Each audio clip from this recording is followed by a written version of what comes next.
Nah, wa kadzalika ja'alnakum itu ja'ala harus kita perjuangkan. Perjuangan kita adalah ummatan wasaton, umat yang ideal, sama dengan khair ummah. Agar kita menjadi contoh dari umat-umat yang lain. Litakunu syuhada 'alan nas. Contoh yang paling utama, pik contoh adalah Rasulullah SAW. Rasulullah sendiri tidak pernah mendeklarkan secara legal formal atau secara eksplisit negara Islam, nggak pernah. Ini kajian ya, ini kajian ilmiah ya, ini bukan untuk khutbah Jumat, bukan nih. Bukan untuk khutbah Jumat atau mau'izah hasanah, bukan lagi kajian ilmiah. Nanti mau muktamar PBNU omongan saya dicatat semua, dicari yang salah-salah. Ada lagi yang ngomong, saya itu Syiah, buktinya kalau menjelaskan Syiah apal banget. Oh, jadi ukurannya kalau apal sesuatu itu berarti itu dari sana. Saya itu bukan hanya Syiah, suruh cerita Katolik Kristen juga apal saya. Kapan itu Konsili Nikia, tahun berapa antara Athanasius dan Arius bentrok, kemudian Athanasius didukung oleh Konstantin. Itu saya apal, kalau cerita itu nggak usah baca, apal saya. Suruh cerita Mu'tazilah juga apal. Suruh dimintai cerita ahli sunnah juga hafal saya. Jadi bukan hanya Syiah saya hafal itu. Ya, kalau hanya ukurannya kalau hafal kemudian pasti dituduh dari sana. Nah, ummatan wasaton, khairu ummah, kenapa? Kenapa yang diambil ummatan wasaton? Redaksinya itu. Karena Quran wahyu terakhir, Nabi Muhammad Rasul terakhir, maka kalau hanya satu nama, naif sekali. Kalau hanya misinya Nabi Muhammad hanya ingin mengayomi, membentuk satu umat kecil. Kalau hanya wahyu Al-Quran, hanya ngurusin satu umat kecil. Oleh karena itu, Al-Quran tidak pernah mengatakan bahwa misinya adalah membentuk umat Islam. Tapi akan membangun, akan menjadi solusi, akan menawarkan solusi agar manusia, bahkan kehidupan di alam semesta ini, kehidupan yang beradab, berbudaya, berprestasi, punya nilai, bukan hanya sebatas hidup untuk kepentingan duniawi materi belaka. Ya ini, maka Al-Quran itu sebenarnya kitabnya umat manusia, bukan hanya kitabnya umat Islam. Konsepnya itu. Islam itu sebenarnya mengayomi semua manusia, bukan hanya mengayomi satu umat. Nabi Muhammad itu nabinya umat manusia, bukan hanya nabinya umat Islam, apalagi hanya nabinya orang NU, apalagi begitu. Apalagi hanya nabinya pesantren, wah, kajian bisa, lebih kecil lagi malah. Jadi Nabi Muhammad nabinya umat manusia, nggak ada nabi lagi. Quran wahyu untuk alamin, untuk alam semesta. Akan menawarkan sesuatu yang beradab, yang berbudaya, yang bernilai untuk kehidupan di dunia ini. Maka tidak pernah Nabi Muhammad pun mendeklarkan negara Islam. Setelah Nabi Muhammad 13 tahun di Mekah, mendapatkan pengikut kurang lebih 120 orang, kurang lebih as-sabiqinul awwalin. Kemudian hijrah ke kota Yathrib. Kota itu dinamakan Yathrib karena memang yang membangun kota itu seseorang namanya Yathrib bin Lauz bin Amliq bin Sam bin Nuh. Namanya Yathrib. Nabi masuk kota Yathrib mendapatkan masyarakat yang plural.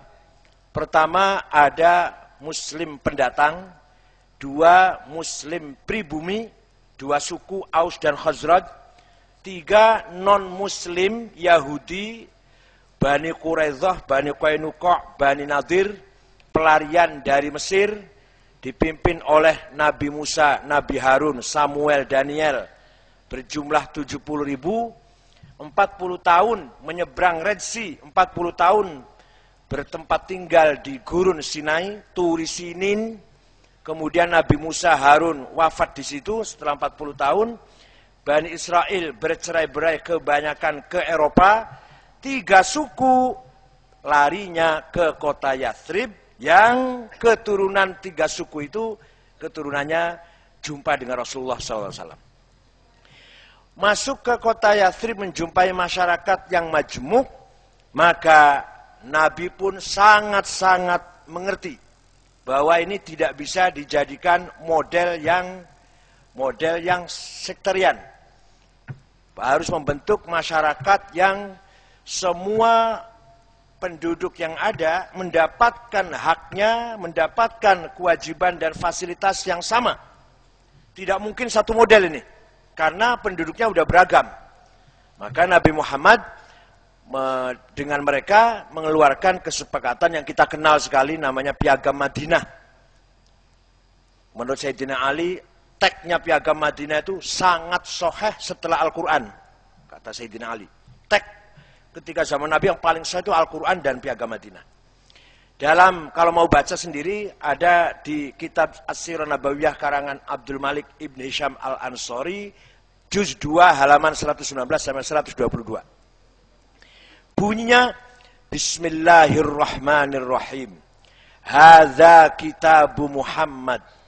Al-muslimuna min Quraisy wal muslimuna min Yathrib wal Yahud wa man tabi'ahum wa lahiqa bihim wa jahada ma'ahum innahum ummatun wahidah. Umat Islam pendatang, umat Islam pribumi dan Yahudi, asalkan satu cita-cita, satu visi misi, satu garis perjuangan, sebenarnya mereka itu ummatun wahidah. Poin 15 malah tegas, seluruh penduduk kota Yathrib diberi kebebasan melakukan aktivitasnya, termasuk aktivitas agama, ibadah. Terakhir sekali ditutup dengan wala udwana illa 'alal zalimin. Ini mubalek semua hafal nih, nggak usah sarjana mubalek semua hafal nih. Artinya apa? Tidak boleh kita menganggap musuh kecuali kepada yang zalim karena kezalimannya, bukan karena selain itu. Tidak boleh menganggap musuh karena beda etnis, beda agama, beda pilihan pilpres, beda pilihan partai, apalagi beda pilihan mazhab. Tidak boleh menganggap musuh karena dia Cina, Katolik, partainya PDS, nggak boleh itu. Yang teman kita adalah kalau sesama Islam, kemudian pilpresnya siapa misalkan Pak SBY, partainya sama-sama PKB, nah itu saudara, yang lainnya musuh, nggak boleh, nggak boleh. Yang boleh kita anggap musuh adalah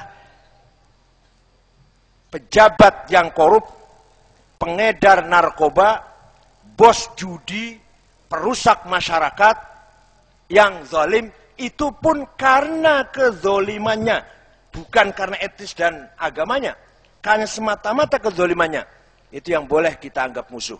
Luar biasa Piagam Madinah ini. Kitanya aja nggak ngerti. Saya aja ngertinya setelah di luar negeri, waktu di sini nggak ngerti saya. Saya ngajinya waktu di Jawa ya itu aja, wa istahabu wa yambaghi wa yukrahu wa yahrumu itu. Far'un law adkholal mutawaddi'u yadahu fima induna qullataini fa'alaihi ayyan wa taghrib Fathul Mu'in halaman nomor 4. Ya nggak apa-apa, namanya perkembangan. Nah, Nabi Muhammad mendirikan sebuah masyarakat yang diikat dengan perjanjian tamadun. Perjanjian yang tolok ukurnya, platformnya tamadun. Bukan agama, bukan etnis, hukum, undang-undang, peraturan, setara, kesetaraan, kebersamaan. Itu platformnya, bukan karena agamanya. Oleh karena itu ketika ada orang Islam membunuh orang Yahudi, Rasulullah marah besar dengan mengeluarkan statement, man qatala zimmiyan fa ana khosmuh. Rasulullah ketika Usamah nangkep maling, kemudian karena malingnya itu keluarga terhormat dari Bani Maz'un, dilepas saja usulnya, marah besar dengan mengatakan, wallahi ya Usamah, lau saraqat Fatimatu binti laqata'tu yadaha. Inilah tamadun. Inilah tamadun. Dan banyak contohnya, banyak sekali. tidak pandang bulu kecuali ukurannya adalah tamadun. Maka kota yang tadinya namanya Yathrib diganti Madinah. Masyarakatnya mutamaddin, sistemnya tamadun. Jadi bukan negara Islam, negara Madinah. Negara Madinah, bukan negara Islam. Negara tamadun. Yang berdasarkan kesepakatan itu membangun sebuah komunitas manusia sama di depan hukum, setara mendapatkan haknya, dan semuanya sama. Itu dimulai dari Madinah.